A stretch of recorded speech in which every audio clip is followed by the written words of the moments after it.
13 नवंबर ये डेट याद रखें। दो बड़े ग्रहों का गोचर होने जा रहा है और 5 राशियों को बहुत लाभ होने वाला है। ये कार्यक्रम पूरा देखिएगा। जय माता दी। मेरा नाम पंडित प्रकाश जोशी। स्वागत है मेरे और आपके यूट्यूब फेसबुक चैनल एस्ट्रो आज में। मित्रों, आपको जानकर हैरानी होगी और खुशी भी होगी कि अब आप मुझे इंस्टाग्राम में भी एस्ट्रो आज नाम से सर्च कर उसको फॉलो कर सकते हैं। तो आप इंस्टाग्राम में जाके एस्ट्रो आज की आईडी सर्च करके उसको फॉलो जरूर करके रखें। चलिए, आज हम चर्चा करने वाले हैं 13 नवंबर के बारे में, यानी दो बड़े ग्रह चेंज हो रहे हैं, उनके गोचर हो रहे हैं उनके बारे में, और 5 राशियों को क्या लाभ होगा उससे और कब लाभ होगा। देखिए, सबसे पहला चीज़, मंगल के साथ में बुध ग्रह का राशि परिवर्तन, वो भी 2 ग्रहों का राशि परिवर्तन एक ही दिन में हो रहा है। यानी मंगल के गोचर के बारे में सबसे पहले बात करें तो मंगल अभी वक्री हैं और मिथुन राशि में वक्री है। यहाँ से वो उल्टा जाकर वृषभ राशि में चले जाएंगे, यानी कि शाम को 7:40 पे वो वृषभ राशि में गोचर करने वाले हैं। वहीं पर बुध का गोचर देखा जाए तो 13 नवंबर को रात को 9:28 पर तुला से निकलकर वृश्चिक राशि में चले जाएंगे। अब ये जो 2 ग्रहों का गोचर 5 राशियों के लिए कैसे लाभकारी, इसके बारे में चर्चा कर लेते हैं। सबसे पहली जो राशि होगी जिसको इन 2 ग्रहों का लाभ मिलेगा वो है वृषभ राशि। तो वृषभ राशि को देखा जाए मंगल और बुध के गोचर से वृषभ राशि को बहुत खास लाभ मिलने वाला है।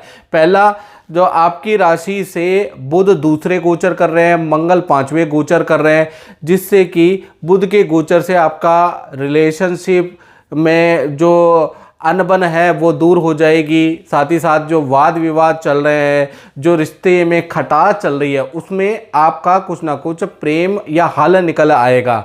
यानी रिश्तों से संबंधित जो भी समस्या वृषभ राशि की चल रही है, जैसे ही बुध का गोचर होगा वैसे ही अच्छा होगा। साथ ही साथ बहन और मामा संबंधी या उनके घर से संबंधित कोई ना कोई खुशखबरी आपको आप प्राप्त होगी। साथ ही साथ वैवाहिक रुकावटें या लव मैरिज में विघ्न या लव कपल के बीच में जो विघ्न चल रहे हैं वो भी अब समाप्त होंगे। करियर और कारोबार में देखा जाए तो जो चल रही समस्या उसमें समाधान मिलेगा। करियर और आपका कारोबार अब यहाँ से धीरे धीरे करके ऊपर की ओर जाएगा। दूसरी राशि अगर देखा जाए तो कर्क राशि है। तो कर्क राशि में देखा जाए तो बुध और मंगल का जो गोचर है वो मिला जुला सा प्रभाव देगा। पहला चीज, कर्क राशि को पेट की समस्या, माता के स्वास्थ्य और मानसिक तनाव से थोड़ा सा बच के रहना होगा। ये गोचर थोड़ा उसको बढ़ा सकते हैं, 15-20 दिन थोड़ा सा ये बढ़ सकता है। साथ ही साथ देखा जाए तो लंबे समय से जो रुका हुआ कर्क राशि वालों का काम है, रुका हुआ धन है, वो उनको मिल सकता है। नई नौकरी के लिए प्रयास कर रहे हैं, नए कॉन्ट्रैक्ट के लिए या नए ऑर्डर के लिए यदि आप प्रयास कर रहे हैं तो कहीं ना कहीं आपको सफलता मिलती हुई नजर आएगी। यानी हेल्थ पे आपको ध्यान देना है। करियर में इसके गोचर से आपको लाभ होगा। तीसरी राशि है सिंह राशि।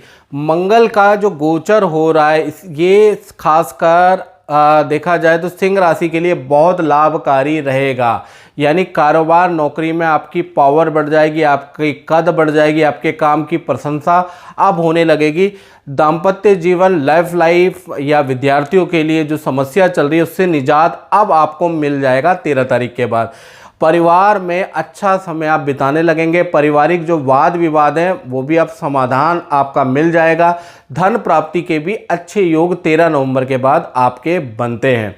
चौथी राशि अगर बात करें तो वो है मकर राशि। तो मकर राशि में देखा जाए मंगल और बुध दोनों का गोचर कुछ अच्छा लेके आ रहा है। पहला, संतान और परिवार संबंधी कोई ना कोई खुशखबरी आपको प्राप्त होगी। यानी अगर आप संतान के लिए ललायित है तो संतान संबंधी गुड न्यूज़ आ जाएगी। यदि आपकी संतान बड़ी है तो उनके करियर से रिलेटेड, विद्या से संबंधित आपको कोई ना कोई गुड न्यूज़ मिलेगी। और अगर आप कुंवारे हैं तो ऐसे से परिवार में भाई बहन, माता पिता से संबंधित कोई ना कोई खुशखबरी, गुड न्यूज़ आपको मिल सकती है 13 तारीख के बाद।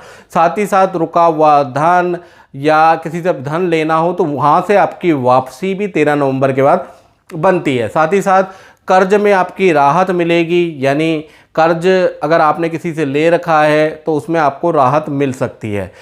अब जो 5वीं राशि है जिसको इसका लाभ मिलेगा वो है कुंभ राशि।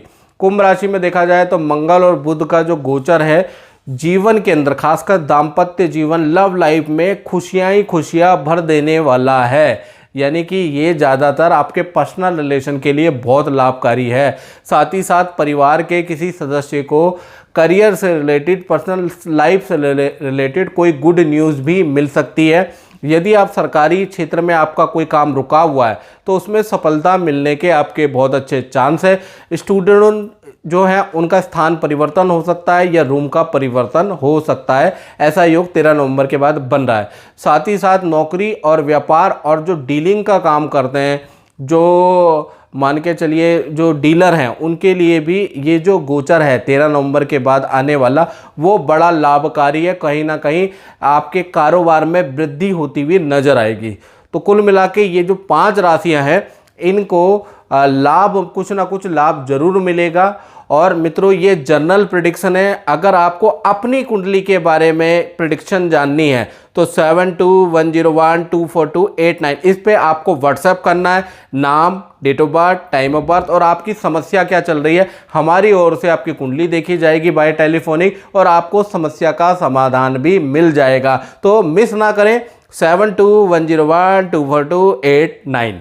अच्छा, एक चीज और बताइए कि जिनकी राशियां हैं वो जो चंद्र ग्रहण है वो शुरुआत मेष राशि से होगी जी, फिर बाकी राशियों में वो प्रवेश जी, यानी सबसे इसीलिए अलग अलग राशियों पर अलग अलग इसका असर होता है, पहली चीज।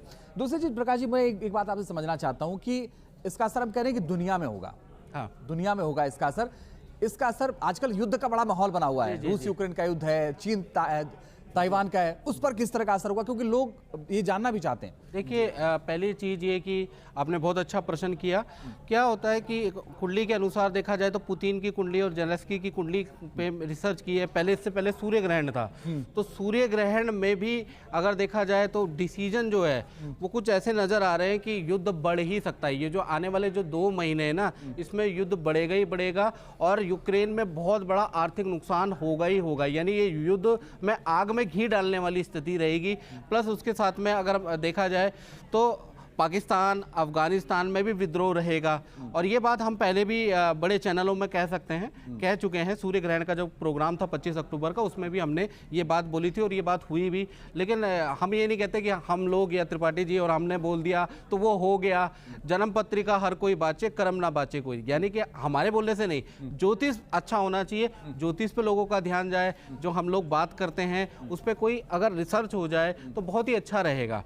अब पहला चीज़, अफगानिस्तान और पाकिस्तान पे इसका इफेक्ट पड़ने वाला है। वहाँ पर जन विद्रोह हो सकता है, जनता का विद्रोह हो सकता है, वो भी भारत और एशिया के अंदर। इससे क्या होगा, इससे भूकंप के योग या भूकंप के कहीं ना कहीं झटके आपको नजर आएंगे, क्योंकि चंद्र ग्रहण है।